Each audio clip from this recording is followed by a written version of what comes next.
안녕하세요. 오늘은 열심히 설거지는 안 했고요. 좀 빌빌거리면서 하고 왔습니다. 제가 며칠 전에 뭘 잘못 먹어가지고 탈이 심하게 났거든요. 뭐 구토, 설사 이런 증세가 나타나가지고 그것 때문에 잠도 못 자고 휴가 쓰고 집에서 엄청 앓고 있다가 컨디션 완전 바닥 찍었었는데 지금 좀 올라와가지고 바로 이렇게 영상 준비하고 있습니다. 오늘은 제가 5월에 친구랑 후쿠오카 여행을 가게 됐거든요. 친구가 가자고 해서 뭐 그래, 아직 군대를 안 간 친구라 좀 사정이 있었어가지고, 그래서 뭐 친구가 가자고 하니 그래, 군대 가면 이런 것도 못 가니까 같이 가주자 하는 마인드로 가게 됐는데, 근데 뭐 저뿐만 아니라 주변에 뭐 회사 사람들, 친구들 얘기 들어보면 대부분 해외여행 좀 많이 계획하고 있더라고요. 예전에 사실 이 정도는 아니었던 것 같은데 왜 요즘은 다들 이렇게 국내보다 해외를 선호하지라는 이런 궁금증이 잠깐 들어서 그거에 대해서 한번 얘기해 보려고 합니다. 우선 저는 여행을 좋아하긴 하는데 사실 어딜 가도 전혀 신경 안 쓰고 누구랑 가냐가 한 90% 이상을 차지한다 생각하는 사람이라, 일반적으로 여행지를 좀 중점적으로 보시는 분들이랑은 좀 다르게 얘기할 확률이 좀 있습니다. 그리고 제 컨디션도 더더욱 안 좋아서 그럴 수도 있고요. 자, 그러면 왜 요즘 다들 해외를 많이 가는지 얘기를 해보자면, 제 생각엔 뭐 이유가 엄청 많겠죠. 근데 제가 볼 땐 코로나가 엄청 큰 영향을 차지했지만 그것뿐만 아니라 뭐 비용이나 트렌드 이런 것들이 크게 가속을 붙였다라고 생각을 해요.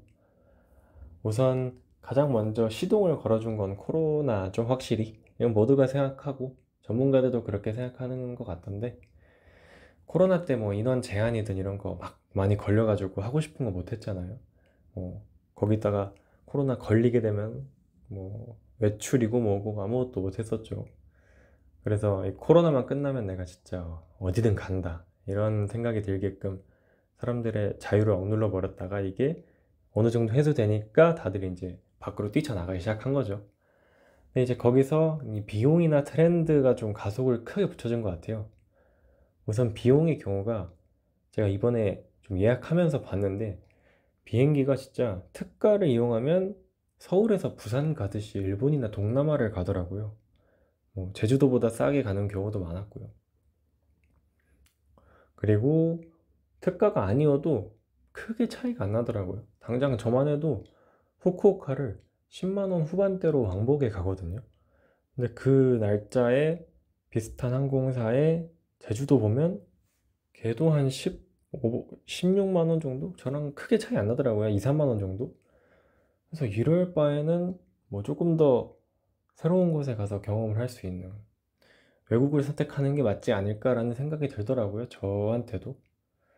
근데 뭐 단순히 항공 비용뿐만 아니라 물가 자체도 완전 다르죠. 동남아는 말할 필요도 없이 뭐 한국보다 대부분 저렴하죠. 뭐 회사 후배가 라오스인가 갔다 왔었는데, 갔다 와서 얘기하기로는 진짜 맛있게 먹고 뭐 마사지 유명한 데도 있잖아요. 그런 데도 가고 막 했는데 돈을 많이 쓰기가 어려웠다라고 할 정도로 너무 쌌다고 하더라고요. 뭐 일본의 경우는 사실 큰 차이 없죠, 한국이랑.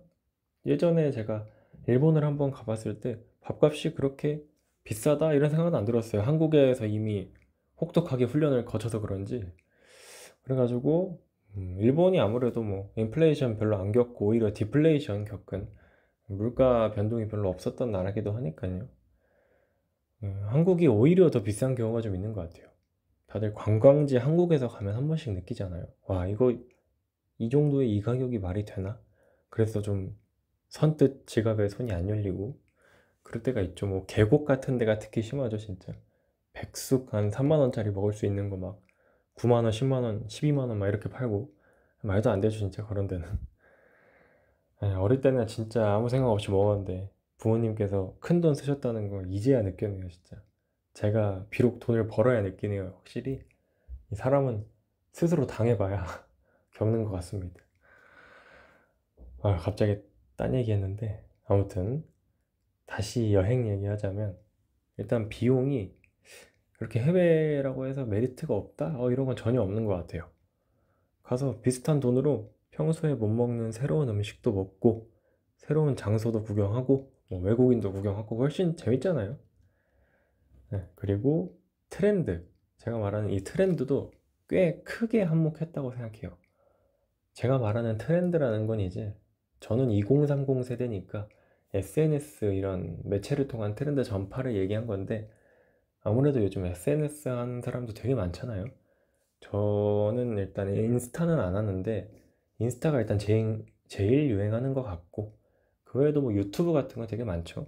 아무튼 그런 매체들에서 해외여행에 대한 좀 심리를 자극하는 컨텐츠가 되게 많이 올라오고, 그거에 영향받은 사람들이 여행 갔다 와서 뭐 글이나 사진이나 영상 올리고, 또 그거 본 사람들끼리 해외여행 얘기하다가, 또 그거에 영향받은 사람들이 또 해외여행 갔다가, 이게 되게 반복되는 것 같더라고요.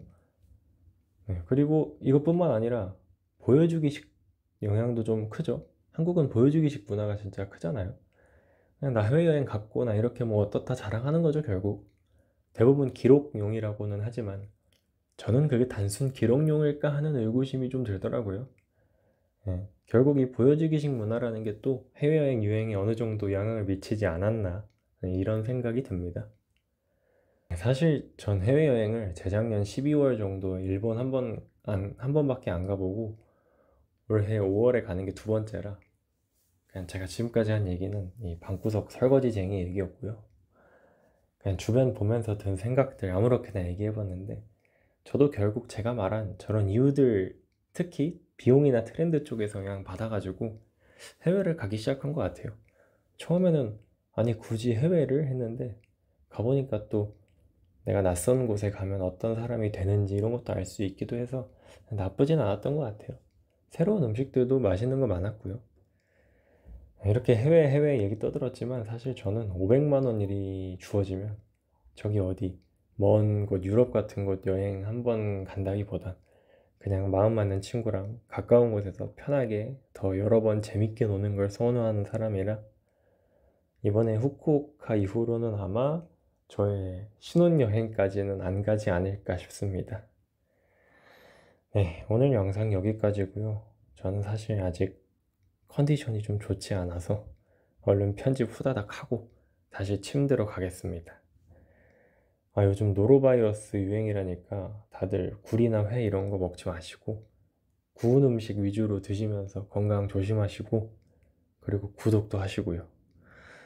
네, 그럼 다들 안녕히 계세요.